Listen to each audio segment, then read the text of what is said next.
Ang lihim na mayamang tao, Kabanata 81. Quinton, paano kayo nagkakilala? Tumingin sa iyo, dala-dala mo, ang maraming bagay, halika at umupo ka rito. Panipi, ang ina ni Mila ay si Helen Smith, at siya ang vice-presidente ng kanilang kumpanya. Sa makatuwid, mayroon siyang malawak na social network. Kahit na si Quinton ay nasangkot sa isang pangit na iskandalo noong nakaraang araw para sa kanyang immoral na pagkilos, alam na alam ni Ginang Smith ang potensyal ng kanyang pamilya. Bukod, katanggap-tanggap para sa isang binata na maling gawi kung minsan. Sa kanyang buhay, higit sa lahat pinalawak ng pamilya Ziegler ang negosyo nito sa Mayberry Commercial Street. Babangon sila sa kapangyarihan sa lalong madaling panahon, kung ang kanyang kumpanya ay maaaring makatanggap ng tulong mula sa pamilyang Ziegler sa oras na ito, hindi ba nangangahulugan na malulutas ang kanilang krisis?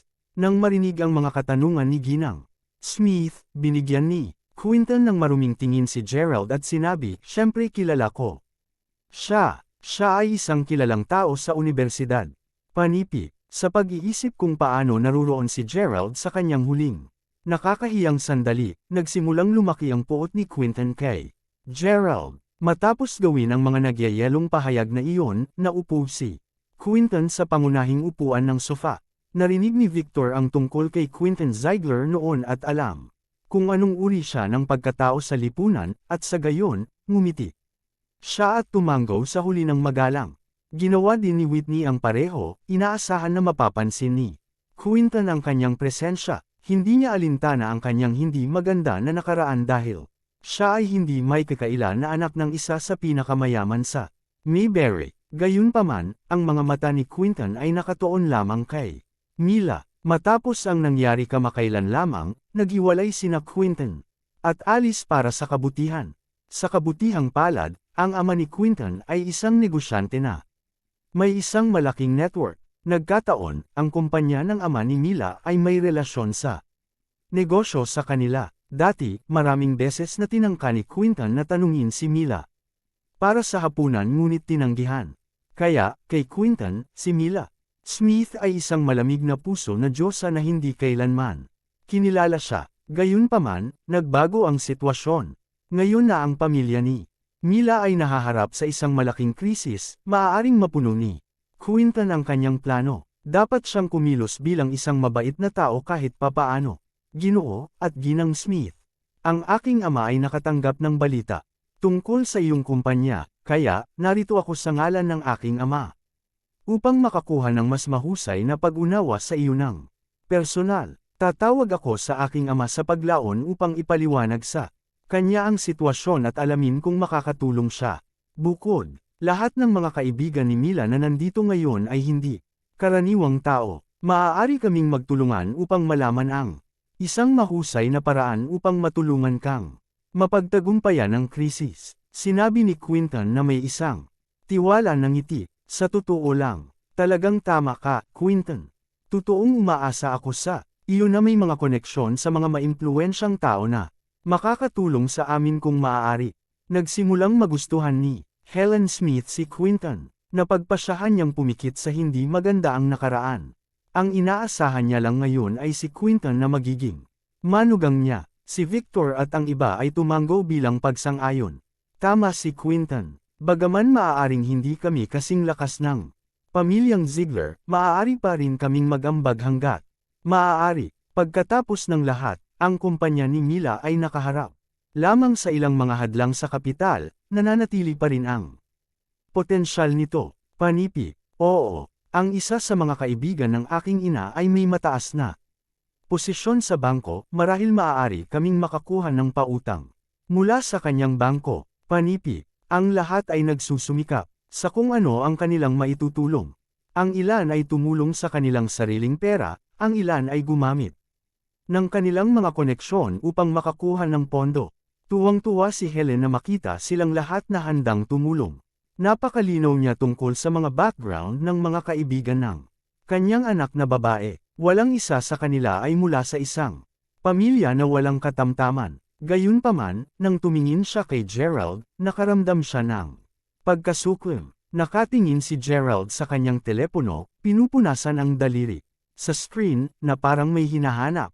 Gaano kagandahan. Mula kailan nakilala ni Mila ang isang taong sobrang baba.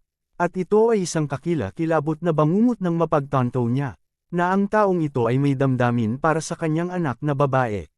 Gerald, wala ka bang madidalang mga lektura? Salamat sa iyong pag-aalala, ngunit hindi mo dapat pabayaan ang iyong pag-aaral. Bakit hindi ka muna bumalik? Panipi, naramdaman ni Helen Smith ang puot ni Quinton kay Gerald, kaya mabilis siyang kumilos upang paalisin siya. Nagulat ang kanyang kilos kay Gerald na tatawagan lamang si Zack. Kahit papaano, naiintindihan niya kung bakit niya ito ginawa. Dapat, naisip niya na siya ang walang silbi at tila, pinili niyang kumampi. Kay Quinton, mapait ang naramdaman ni Gerald. Inamin niya na nakagawa siya ng ilang masasamang bagay dati.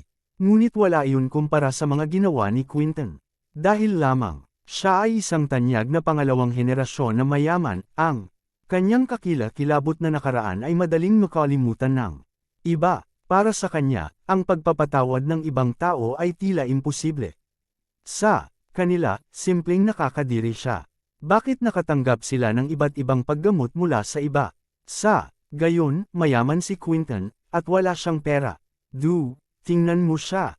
Kumikilos siya na para bang tumatawag siya. Para sa tulong, na para bang kaya niya. Panipi. Ang lihim na mayaman na tao, Kabanata 82. Kirk smirk. Iniisip ba niyang mailabas ang lahat ng perang napanalunan niya? Taya ko na hindi ito sapat. Panipi, ito ang aking unang pagkakataon na makita ang ganitong uri ng tao. Pakikinig sa kanilang panunuya, si Gerald ay nagkaroon ng pagnanasang ibunyag ang kanyang pagkatao. Gayunpaman, kumalma siya ng mabilis, sapagkat sa oras na nagawa niya iyon, hindi na siya mabuhay muli sa parehong buhay. Hindi niya matatapos ang kanyang pag-aaral ng payapa, at mapipilitan siyang umalis. Ito ay sapagkat hindi siya hinayaan ng kanyang ama na mag-isa sa universidad. Kung gayon, ang kanyang buhay ay ganap na magambala, at ayaw ni Gerald na mangyari iyon. Nais lamang niyang pagbutihin ang kanyang sarili sa kanyang sariling bilis, ng tahimik. Nasiyahan siya basta hindi siya kulang sa pera. Bumantong hininga si Gerald. Pagkatapos, sinabi niya, tama, may klase ako mamaya. Aalis na ako, kung gayon. Panipi, tumayo si Gerald at umalis. Gerald, naabutan siya ni Mila. Nakaramdam siya ng kakilakilabot, lalo na kapag siya, sa isang punto, ay tumingin mababa kay Gerald nang pag-usapan niya ang nakaraan. Talagang pinagsisihan niya ito. Bakit hindi ko naisip mula sa pananaw ni Gerald? Sino ang gugustang gawin yun kung wala siyang pera? Bukod dito, tinatrato ako ng mabuti ni Gerald sa lahat ng ito. Ngayong narinig niya na, nasa problema ako, napunta siya upang makita ako. Nagregalo pa siya sa akin. Kudlit. Akala ni Mila na nagkamali siya kay Gerald. Gerald, nagagalit ka ba sa akin na hindi ako naninindigan sa iyo?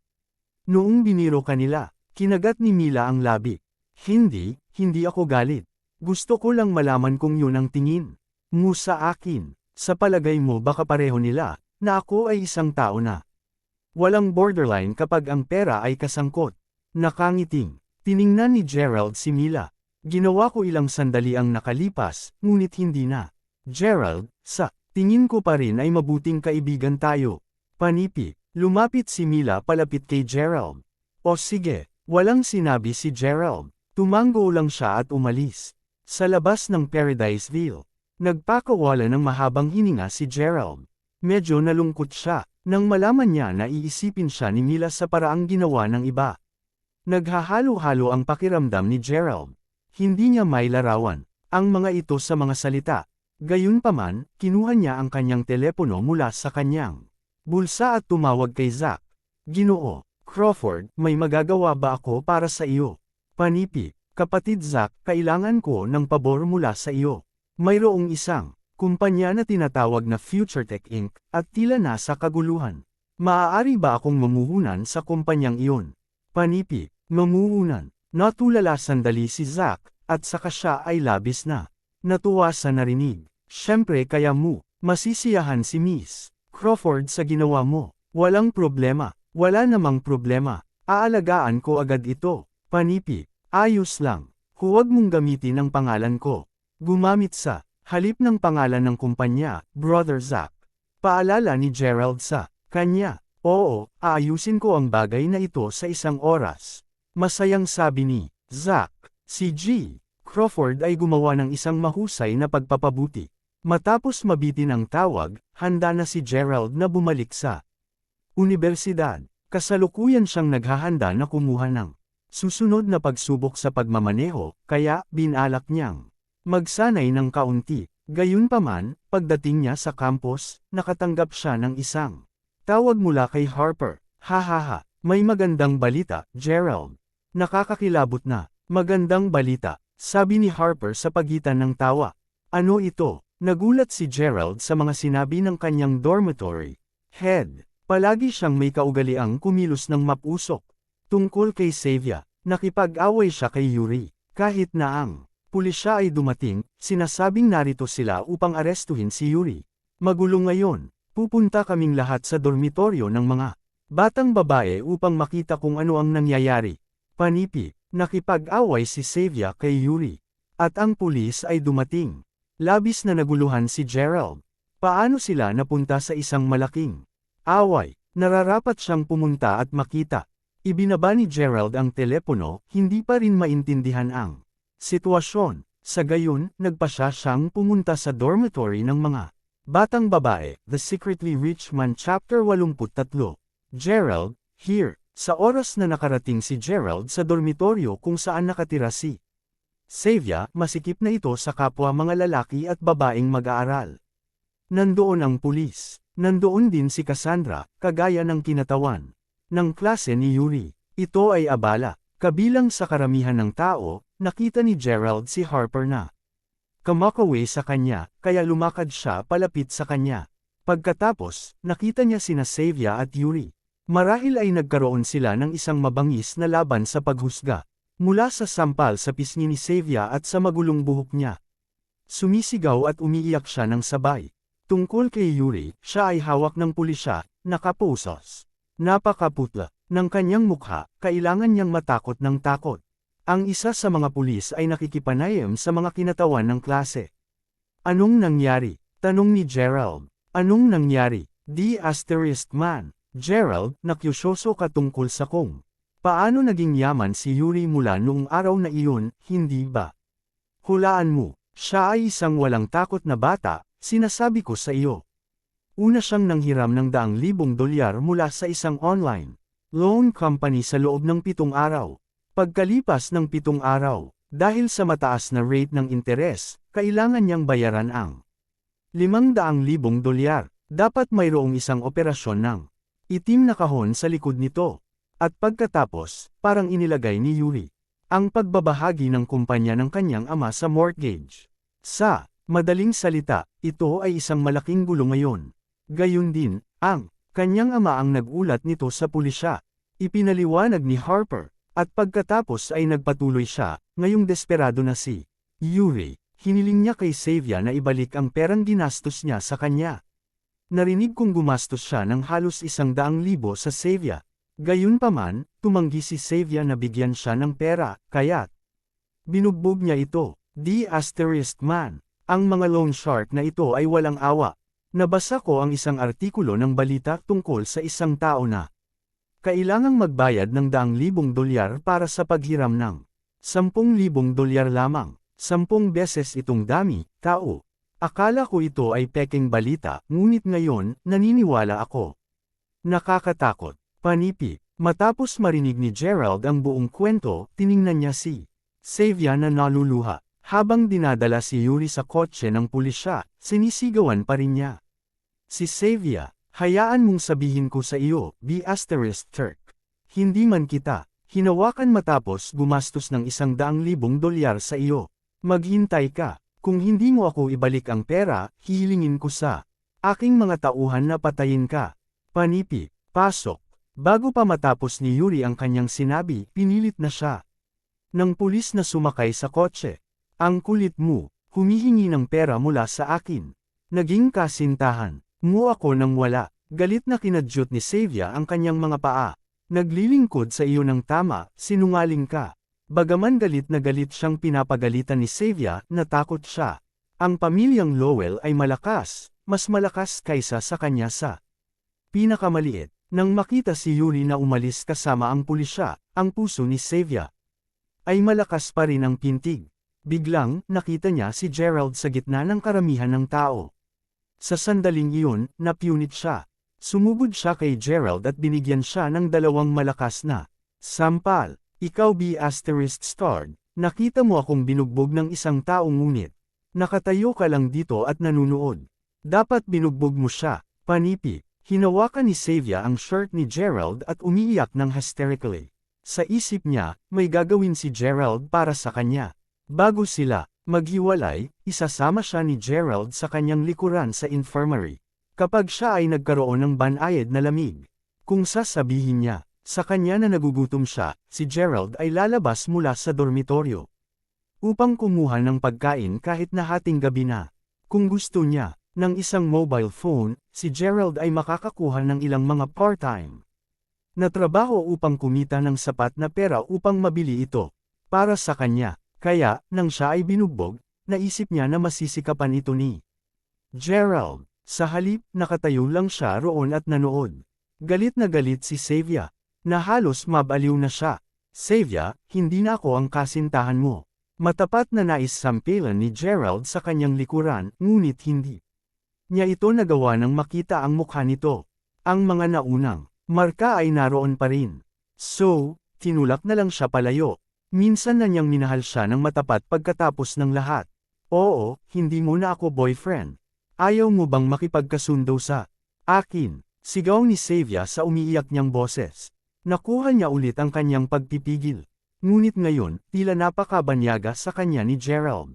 Maaaring ang mahirap na burol na ito ay hindi na siya mahal. Paano ito magiging? Ako si Xavier. Si Gerald dapat ang lumuhad sa harap ko. Kudlit. Ayoko. Hindi na. Umiling si Gerald habang tumalikod at umalis. Sa totoo lang, sumakit ang kanyang puso. Ang kulit mo. Kung hindi ka makakabalik sa akin, paano ko ibabalik sa kanya ang pera? Kung hindi dahil kay Yuri na nais na makipagkumpetensya sa iyo sa pamamagitan ng pagpapakita ng kanyang pera, magiging ganito ba ako? Panipi. Naging hysterical si Xavier. Hindi na siya mahal ni Gerald at umutang siya ngayon sa pamilyang Lowell ng $100,000. Ang pamilyang iyon ay hindi maaaring makasama niya. Hanggang dito na lang ang ating kwento. Huwag kalimutan mag-like, share and follow for more story ng Ang Lihim na Mayaman.